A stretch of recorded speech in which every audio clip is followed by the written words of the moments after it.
The deadliest fire in 27 years in New York City has Bronx families looking for shelter and recovering from the loss of loved ones. A terrible, terrible tragedy. But I want to start with Ashley Johnson. Ashley, what do you got for us?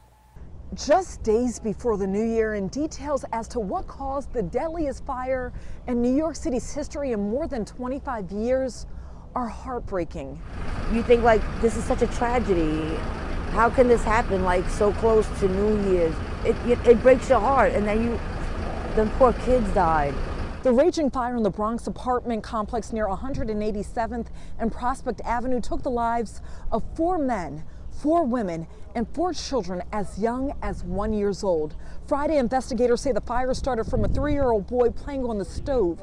Officials say the boy then alerted his mom, who then left the burning apartment with both of her children and made the fatal mistake of keeping the door open. A man who lives in the building describes frantically getting his children out one by one. They put the ladder, and the third floor, they have to take their kids one after the other. The fire started on the bottom floor and quickly escalated to the top, killing people on all 4 floors. We were told the boy had a history of playing with the burners and turning them on, and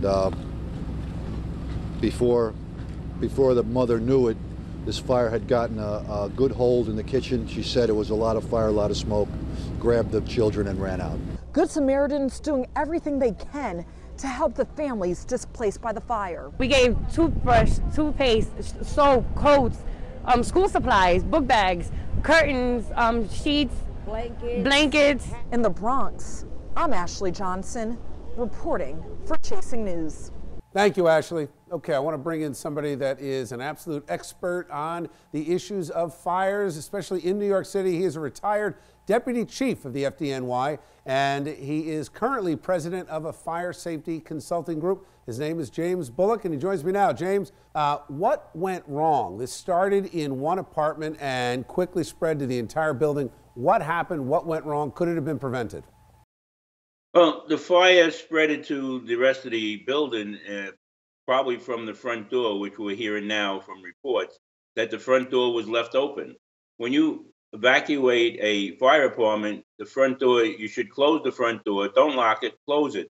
And that will at least contain the fire for a little while. And it wouldn't have got into the stairway and went racing up the stairway and affected all the apartments on all the floors. Okay. James, thank you. Appreciate you joining me tonight. Okay, thank you.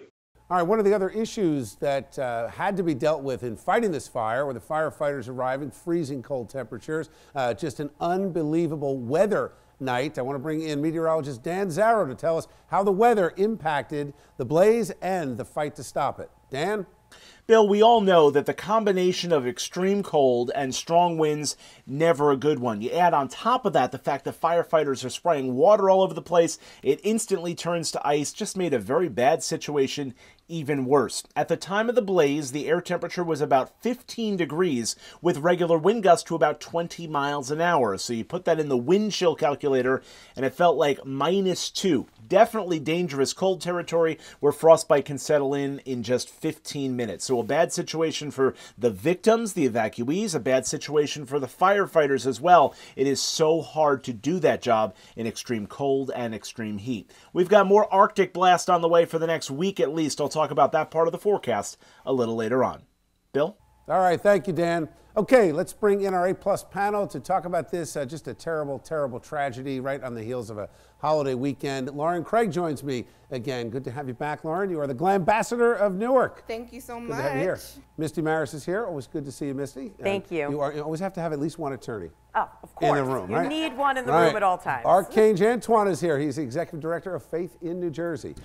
So, guys, just an awful, awful night, horrific tragedy. From a perspective of, you think about just general fire safety. I'm listening to the deputy chief, former deputy chief. I don't know all those things. I don't think the average person does. Do you? I think you bring up a good point. I think all of us have to do a better job with preparing ourselves for these worst case scenarios. I'm even thinking about my own family members and my own congregation. And I don't think we've ever kind of went over the steps of worst case scenario, smoke, fire. what do we actually do in the protocols that we do? And I think we need to do a better job, especially in this holiday season. Yeah, Misty? Yeah, those postings are really important, but the question is, do people actually read them? What's interesting, in New York City, if you work in a corporate high-rise building, in a commercial space, a fire safety expert has to come in and tell you about those procedures. The same rules don't apply to residences, but maybe there's something to that. When you have these multi-family buildings, high-rise apartment complexes, maybe a little more is needed to make sure that people know what they're Let me ask need to you, do. I mean, that brings up a good point. I mean, maybe these apartments should have fire drills. Schools have fire drills. And, you know, I was thinking just on the news of this happening as it broke last night, thinking, do I even have a plan? Do my kids know where to go, what to do, if, God forbid, we had a house fire? That's a great idea to have a fire drill for a building, but also I think as a family, you're right, you should have a family plan. What are we gonna do? Who's gonna grab the dog? You know, what door are we gonna go out of? And take responsibility for that, because it's such a tragic time to have something like that happen. Yeah, it's just such a sad tragedy. All right, thanks, guys.